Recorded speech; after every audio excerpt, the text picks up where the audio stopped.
امام اعظم امام ابو حنیفہ علیہ رحمہ کا ذکر آیا کہ 4 برس آپ کو تقریباً اچھا ظاہر ہے آپ مجھ سے بہت بہتر آپ لوگ جانتے ہیں کہ فقہ کے حوالے سے 4 برس کچھ بھی نہیں ہوتے، لیکن وہی بات ہے اللہ تبارک و تعالیٰ نے جو ہے وہ ان کی تشنگی کو جو ہے مٹانا تھا، ان کو سیراب کرنا تھا، تو امام ابو یوسف علیہ رحمہ پھر ظاہر ہے ان کے ساتھ آپ کا ایک تعلق جڑ گیا۔ امام ابو یوسف علیہ رحمہ کے بعد پھر ظاہر علم حدیث کا معاملہ ہے، تو مدینہ شریف کے اندر مدینہ پاک میں امام مالک علیہ رحمہ تشریف فرمائے، ان کی خدمت میں جانا، پھر وہاں سے لوٹ کے جو موطا امام مالک کا خاص طور پہ آپ نے درس دیا ہے کوفے میں، ذرا بتائیے کہ یہ جو ٹرانزٹری پیریڈ ہے، یعنی کہنے کو بہت آسان ہے لیکن اس پہ عمل کرنا انتہائی مشکل ترین کام ہے۔ بسم اللہ الرحمن الرحیم والصلاة والسلام علی سید الانبیاء والمرسلین۔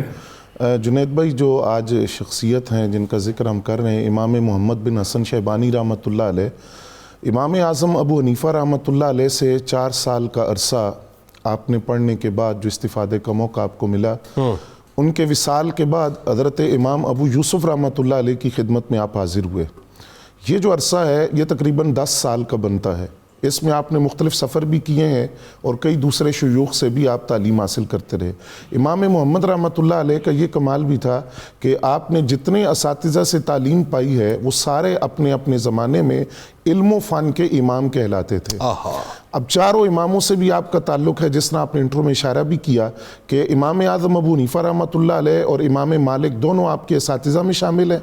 اور امام احمد بن حنبل آپ کے بالواسطہ شاگرد ہیں، اور امام شافعی بلا واسطہ شاگرد ہیں، کیونکہ امام احمد بن حنبل امام شافعی کے شاگرد ہیں اور امام شافعی رحمۃ اللہ علیہ امام محمد بن حسن شیبانی کے شاگرد ہیں۔ یعنی وہ بات آگے جا کے آپ کریں گے، لیکن ایک جملہ آپ یہ دیکھیے کہ ظاہر امام اعظم امام ابو حنیفہ یہ تو ذرا سلسلہ انہی کا ہے، لیکن آپ خاص بات دیکھیے کہ امام مالک علیہ رحمہ کے ماننے والے بھی جب آپ نے پردہ فرمایا تو ان کو سننے کے لیے کوفے وہ میں عرض کرتا ہوں۔ اچھا، پھر امام ابو یوسف رحمۃ اللہ علیہ کی خدمت میں جب آپ حاضر ہوئے تو امام ابو یوسف رحمۃ اللہ علیہ کا طریقہ یہ تھا کہ ان کی جو مجلس فقہ تھی اس کا آغاز صبح ہو جاتا تھا۔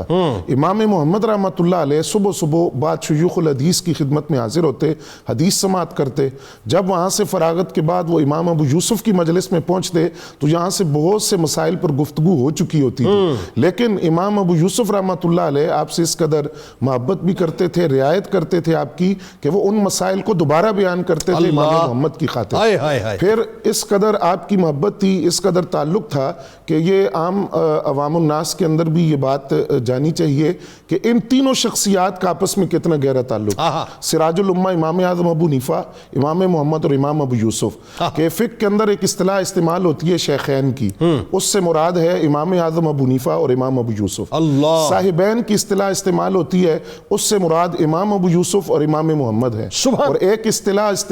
استعمال ہوتی ہے طرفین کی، اس سے مراد امام اعظم ابو حنیفہ اور امام محمد ہے۔ یہ تینوں شخصیات اس طرح آپس میں جڑی ہوئی سبحان اللہ۔ پھر امام ابو یوسف رحمۃ اللہ علیہ کی ساتھ محبت کا عالم یہ تھا کہ آپ فرماتے ہیں کہ علم کی توقیر اور علماء کی عزت میں نے امام ابو یوسف سے سیکھی۔ سبحان اللہ۔ وہ آپ بیان کرتے ہیں کہ جب پہلی مرتبہ میں سراج الامہ امام اعظم ابو حنیفہ رحمۃ اللہ علیہ کی مجلس میں پہنچا تو میں نے ایک سوال کیا جو مناسب نہیں تھا، تو میں نے یہ کہا کہ تم میں سے امام ابو حنیفہ کون ہے؟ تو امام ابو یوسف رحمۃ اللہ علیہ نے مجھے اشارہ کر کے بیٹھنے کا کہا۔ جب میں بیٹھ گیا تو پھر انہوں نے مجھے اشارہ کر کے بتایا کہ وہ امام اعظم ابو حنیفہ رحمۃ اللہ علیہ ہیں۔ فقہ کی تعلیم کے بعد آپ کا چونکہ حدیث کا ذوق بھی تھا تو اس ذوق کی تشنگی کے لیے آپ نے مدینہ طیبہ کا سفر کیا اور امام دار الہجرہ امام مالک رضی اللہ تعالیٰ عنہ کی خدمت میں آپ حاضر ہوئے، جو اس وقت حدیث کے سب سے بڑے امام سمجھے جاتے تھے۔ اور مورخین نے یہ بات لکھی ہے کہ اہل عراق میں سے غالباً آپ پہلی شخصیت ہیں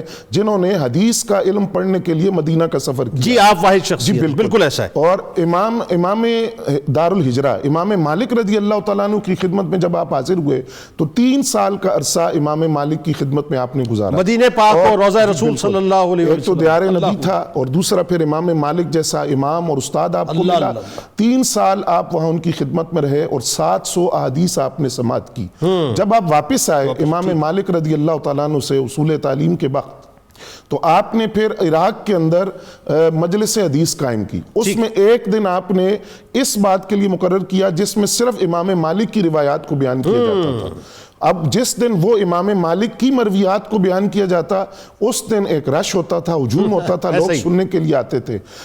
اب وہ آپ کے شاگرد ہیں اسد بن فرات رضی اللہ تعالیٰ عنہ، وہ فرماتے ہیں کہ ایک دن ایسا ہوا کہ آپ امام مالک رضی اللہ تعالیٰ عنہ کی جو روایات ان کو بیان کر رہے تھے، ایک شخص بڑی تیزی سے آیا، پھاندتا ہوا بڑی تیزی سے آگے بڑھا اور اس نے آپ کے کان میں کوئی آہستہ سی بات کہی جس پر آپ رونے لگے اور انا للہ و انا الیہ راجعون کے لفظ پڑھے اور فرمایا کہ مصیبت ٹوٹ پڑی. تو لوگوں نے پوچھا کیا ہوا؟ فرمایا امام مالک دنیا سے رخصت ہو گئے. اب وہ لوگ کہ جو امام مالک رضی اللہ تعالیٰ عنہ کی خدمت میں حاضر ہوا کرتے تھے مدینہ طیبہ حدیث کی سماعت کے لیے، وہ لوگ بھی آپ کی خدمت میں حاضر ہوئے تاکہ آپ کے واسطے سے امام مالک کی روایات کو سنیں. تو وہ ہجوم اس قدر بڑھ گیا کہ آپ کے شاگرد کہتے ہیں جس دن امام مالک کی روایات کو امام محمد رحمۃ اللہ علیہ بیان کرتے راستے بند ہو جاتے، اس قدر ہجوم حدیث سننے کے لیے آتے. اچھا، یہ 700 روایات جو آپ لے کر آئے، اس کے بارے میں بھی یہ کہا جاتا ہے نا چونکہ آپ بہت زیادہ اس کی ڈگنگ کرتے تھے، جی بالکل، اس وجہ سے آپ کو بڑا وقت لگتا تھا ان چیزوں کو سمجھنا. ایسا ہی تھا؟ بالکل ایسا ہے کہ وہ جب آپ گہرائی میں جاتے تھے نا جی، بہت گہرائی میں چلے جاتے تو وہ ظاہری بات ہے کہ استاد کی طرف سے پھر کچھ تھوڑا سا اظہار ہوتا، تو آپ مسجد کے کونے میں بیٹھ کر ان حدیث کو سماعت کرتے اور ان پر غور و فکر کرتے.